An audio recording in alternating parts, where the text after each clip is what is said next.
ఈ ప్రజలకు కోట్లాది మంది దాహార్తిని తీర్చే ఈ యొక్క చెరువులను శ్రీమంతులుగా గొప్ప వ్యక్తులుగా ఉన్న వాళ్ళు వాటి పక్కనే ఫామ్ హౌస్ల పేరు నిర్మించుకొని వాళ్ళ డ్రైనేజ్ కాలువలు తీసుకెళ్ళి గండిపేటలో కలిపినారు.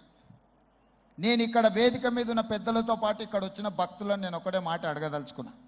ఇవాళ వాళ్ళ విలాసవంతమైన జీవితం కోసం నిర్మించుకున్న ఫామ్ హౌజుల నుంచి వచ్చే డ్రైనేజ్ గండిపేటలో హిమాయత్ సాగర్ తాగునీటిలో కలిపితే ఆ నీళ్లు హైదరాబాదు నగరానికి తాగడానికి సరఫరా చేస్తుంటే వాళ్ళు నిర్మించిన అక్రమ నిర్మాణాలను వదిలేస్తే ఇక నేను ప్రజాప్రతినిధిగా విఫలమైనట్ట కాదా మీరు ఒక్కసారి ఆలోచన చేయండి.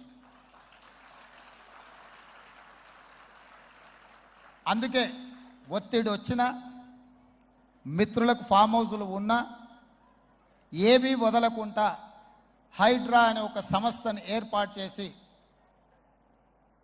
తెలియకుంటేనే ప్రజాప్రతినిధులం కొన్ని మన దినచర్యల్లో భాగంగా కొన్ని తప్పిదాలు చేస్తుంటాం. తప్పులు తెలవకుంటేనే కొన్ని తప్పులు జరిగిపోతుంటాయి. మరి ఆ ఖాతాను సవరించుకోవడానికి ఆ బ్యాలెన్స్ షీట్ను సవరించుకోవడానికి తెలిసి కొన్ని మంచి పనులు చేయాలని నేను ప్రగాఢంగా విశ్వసిస్తున్నా, నమ్ముతున్నా.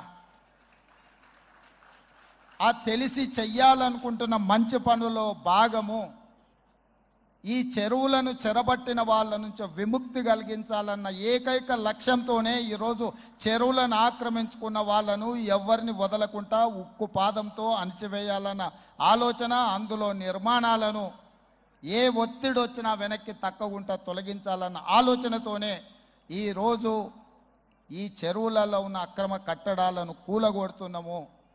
దీనికి స్ఫూర్తి భగవద్గీత అనే కురుక్షేత్ర యుద్ధ సందర్భంలో అర్జునుడు ఆయుధాలను కింద పడేసి రాజ్యం కోసం భీష్మ పితామహుడు, అదేవిధంగా కర్ణుడు, దుర్యోధనుడు, దుశ్శాసనుడు, నా సహోదరులందరూ ఆ పక్కన నించుంటే రాజ్యం కోసం వాళ్ళందరినీ సంహరించడం, వాళ్ళని సంహరించి రాజ్యాన్ని సాధించుకోవడం ద్వారా ఏమి ఉంటుంది, ఏం మనశ్శాంతి వస్తుంది అని చెప్పి అర్జునుడు యుద్ధతంత్రం నుంచి తప్పుకుంటా అన్నప్పుడు శ్రీకృష్ణ భగవానుడు బోధించిందే భగవద్గీత. చంపేదెవరు, చంపించేదెవరు, లోక కళ్యాణం కోసం నీ బాధ్యతను నెరవేర్చాల్సిందే. ధర్మం బ్రతకాలి, అధర్మం ఓడాలి అంటే నువ్వు యుద్ధం చెయ్యాల్సిందే అనే యుద్ధ నీతిని ఆ రోజు అర్జునుడికి బోధించింది శ్రీకృష్ణ భగవానుడు. ఇవాళ ఆ శ్రీకృష్ణ భగవానుడి బోధనానుసారమే ఈరోజు ఈ చెరువులను కాపాడే కార్యక్రమాన్ని నేను తీసుకుంటున్నా. నాకు తెలుసు ఈ చెరువులలో నిర్మాణమైన విలాసవంతమైన ఫామ్ హౌజులు ప్రభుత్వాన్ని ప్రభావితం చేయగలిగిన స్థానాలలో ఉన్న చాలామంది వ్యక్తులు ఉన్నారు. ప్రత్యక్షంగా ప్రభుత్వంలో భాగస్వాములు అయి ఉండొచ్చు, లేకపోతే సమాజం మీద బాగా ప్రభావితం చేయగలిగిన వ్యక్తులు ఉండొచ్చు. కానీ వాటన్నిటినీ నేను పట్టించుకోదలుచుకోలే. ఇది భవిష్యత్ తరాలకు, ఇది రాజకీయాలకు సంబంధం లేదు. నేను స్పష్టంగా చెప్పదలుచుకున్నా. రాజకీయాల కోసమో లేకపోతే రాజకీయ నాయకులను కొంతమందిని దృష్టిలో పెట్టుకొని చేపడుతున్న కార్యక్రమం కాదు ఇది. భవిష్యత్ తరాలకు, మన పిల్లలకు, వాళ్ళ పిల్లలకు వారసత్వంగా మనం అందించే సంపద ఈ సరస్సులు, ఈ నదులు, లేకపోతే ఈ రోజున్న ఈ చెరువులు. ఈ ప్రకృతి సంపదను మనం విధ్వంసం చేస్తే ప్రకృతి మన మీద కక్ష కడుతుంది. ప్రకృతి మన మీద ప్రకోపిస్తే మనం చెన్నైలో చూసినాం, అదేవిధంగా ఉత్తరాఖండ్లో చూసినాం, నిన్నగాక మొన్న వాయనాడు మనం కేరళలో చూసినాం. ఈరోజు ఇలాంటివన్నిటిని దృష్టిలో పెట్టుకున్నప్పుడు ఈ హైదరాబాదు నగరాన్ని రక్షించుకోవాల్సిన బాధ్యత మన అందరి మీద ఉన్నది. ఇది ఒక సుందరమైన నగరం.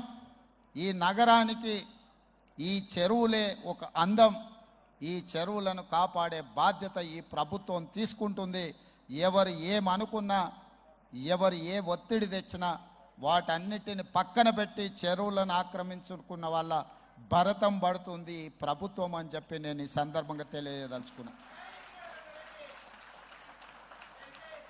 ఆనాడు కురుక్షేత్రంలో ధర్మం వైపు శ్రీకృష్ణుడు, అర్జునుడు నిలబడ్డందుకే ఈరోజు ఆ ధర్మం అనేది కాపాడింది. వాళ్ళు ధర్మాన్ని కాపాడితే ధర్మం మనల్ని కాపాడింది.